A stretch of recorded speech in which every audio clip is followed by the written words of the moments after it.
또한 우리가 제사상에 절대 금지하는 음식이 있습니다. 그래서 정한 음식이 있고 부정한 음식이 있다.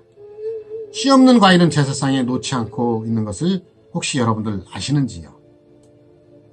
씨는 참으로 중요한 걸 뜻하기도 하겠습니다. 창세기 1장 11절에는 하나님이 가라사대 땅은 풀과 씨 맺는 채소와 각기 종류대로 씨 가진 열매 맺는 과목을 내라고 하십니다. 씨는 말씀이라고 합니다. 누가복음 8장 11절에 증거가 됩니다. 결국 씨가 없다는 것은 말씀이 없다. 이렇게 비유가 돼서 하나님께도 올릴 때, 제사를 올릴 때 씨 없는 과일은 올리지 않는다는 것을 우리가 또 이렇게 깨닫게 됩니다. 또 그리고 비늘 없는 고기도 올리지 않습니다. 레위기 11장 9절에서 12절에 나와 있습니다. 그래서 비늘은 생선의 옷이라고 합니다. 그죠? 행실입니다. 그게 행실. 이게 요한계시록 19장 8절에 그 답이 나와 있습니다. 결국 비늘은 행실이라고 하니까 결국은 비늘이 없다. 행함이 없기 때문에 행함 없는 사람은 제사상에도 올리지 못한다. 이렇게 여러분들이 또 깨닫게 되시면 될 것 같습니다. 과일 우리가 보면은 또 위쪽에 이렇게 동그랗게 해서 잘라내죠. 사과나 배나 등등 이렇게 여러분들 한번 제사 지낼 때 보신 분들, 유난히 보신 분들은 아시겠는데요. 창세기 17장 10절에서 14절에 보니까 할례를 하는 모습이 나옵니다. 껍질을 벗겨내는 것을 보게 되는데요.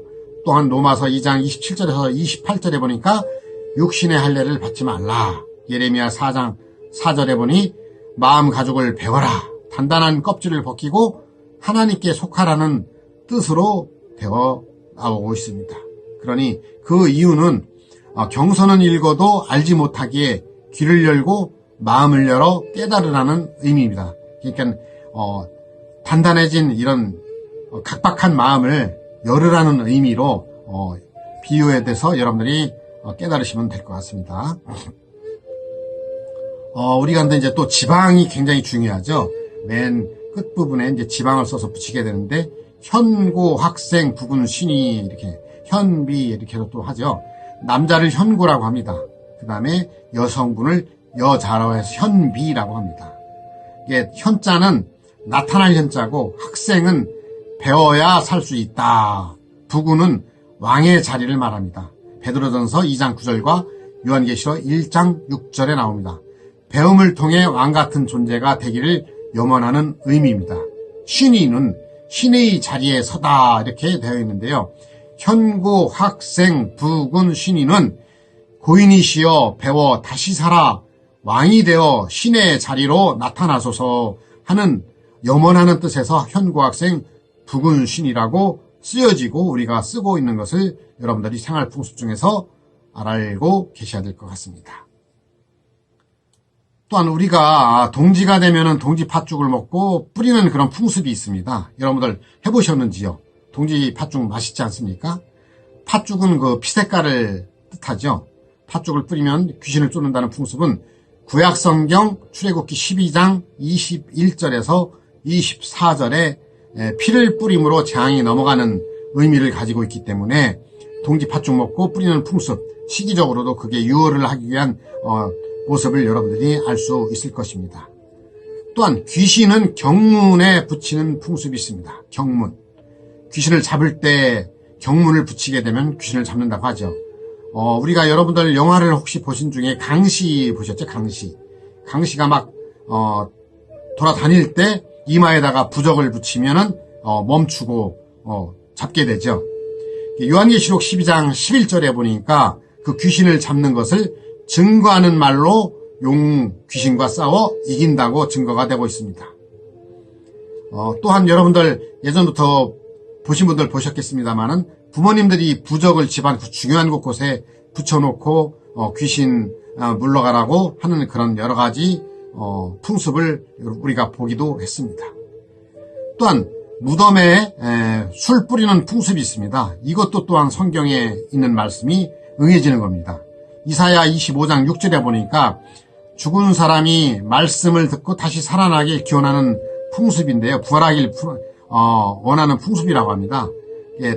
결국은 그 술이라는 것은 세포도주인데요. 그게 술을 뜻하지 않습니까? 뿌리면서 다시 살아나길 기원하는 모습에서 유래가 됐다고 여러분들이 아시면 되겠습니다. 또한 우리가 그 생활 그런 풍습 가운데서 무덤의 우리가 모양을 한번 기억을 한번 해보십시오. 그 죽은 자가 있는 곳인데요. 봉분과 그 주위의 모형은 여자의 자궁을 뜻한다고 합니다. 왜 그러느냐? 우리가 태어날 때도 어머니 자궁에서 나왔으니 어머니의 자궁의 그 본래의 모습, 본래의 땅으로 돌아가라는 뜻이라고 합니다. 그래서 무덤의 모양도 그렇게 해서 전해 내려오며 그렇게 묻혀 태어나고 돌아간다고 합니다.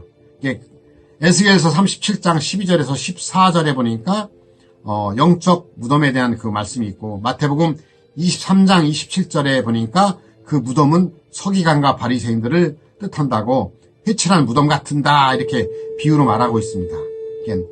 이 무덤 속이 과연 어떤 육적인 그런 모습이냐 영적인 모습인가를 구분하는 또 하나의 깨달음이 됐으면 좋겠습니다. 그리고 이제 여러분들 그 입관할 때 그 칠성판을 까는 또 모습을 기억이 나시는지 모르겠습니다. 그 이유는 육신은 흙에서 왔으니 흙으로 돌아가지만 사람의 영은 북두칠성, 영계, 하늘나라에서 왔으니 북두칠성에 있는 하나님의 나라로 돌아가라는 의미로 칠성판을 깐다고 합니다. 이 여러분들 저 증거되는 성경 구절에서 여러분들이 증거 삼으시면 되겠습니다. 또한 상갓집에 우리가 다녀왔을 때 개업집에 혹시 가게 되면 소금 뿌립니다. 그런 풍습도 악귀를 쫓아내는 풍습이라고 마가복음 9장 50절에 기록이 되어 있고요. 결국은 그 악령을 쫓아내는, 귀신을 쫓아내는 모습, 이겨내는 모습을 아까도 말씀드렸습니다. 요한계시록 12장 11절로 통하여 증거가 되고 이기고 있습니다. 계약서 날인할 때 우리가 인주, 빨간 인주를 사용하게 되는데요. 그것도 하나의 또 유래가 있습니다. 출애굽기 24장 6절에서 8절에 보니까 모세가 피를 취하여 반은 단에 뿌리고 반은 사람에게 뿌리면서 어떻게 언약을 체결함을 나타내고 있습니다.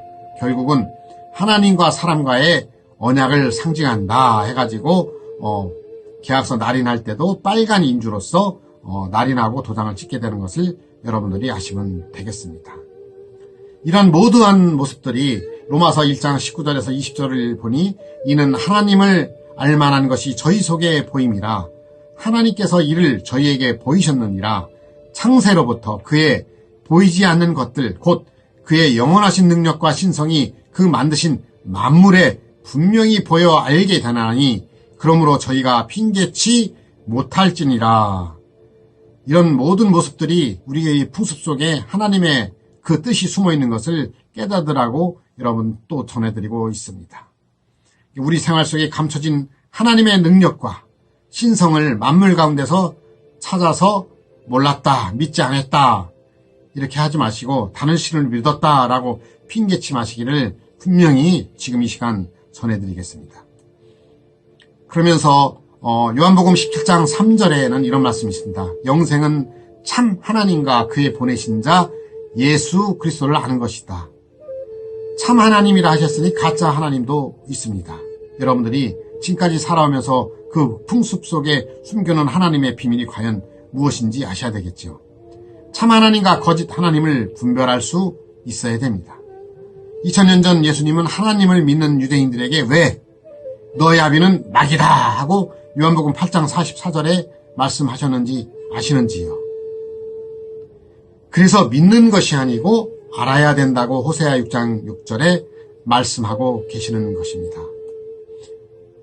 제사는 모형과 그림자로서 제사 음식, 과일, 채소, 물고기, 고기, 향로 등등 사람을 비유로 나타내고 돌아가신 분들은 육은 썩어 흙으로 돌아가고 옥에 있는 영들은 예수님과 그의 제자들에게 전도되어 백보자 심판을 면하고 주 재림 때 자는 자들과 함께 천국에 오게 해달라고 하나님께 간구드리는 추도 예배가 제사인 것을 아셨습니다. 우상은 사람이 만든 수곡물보다도 하나님이 아닌 다른 신을 섬기는 것을 말합니다. 여러분들 이상과 같이 우리의 생활 풍습 속에서 또한 여러 가지 모양에서 하나님 숨겨놓은 성경의 말씀이 숨겨져 있음을 전해드렸습니다. 부디 생활풍습 속에 숨어있는 그 비밀 깨달으시고 하나님의 그 축복을 받는 구원에 이르는 여러분이 되시기를 간절히 바라겠습니다. 감사합니다.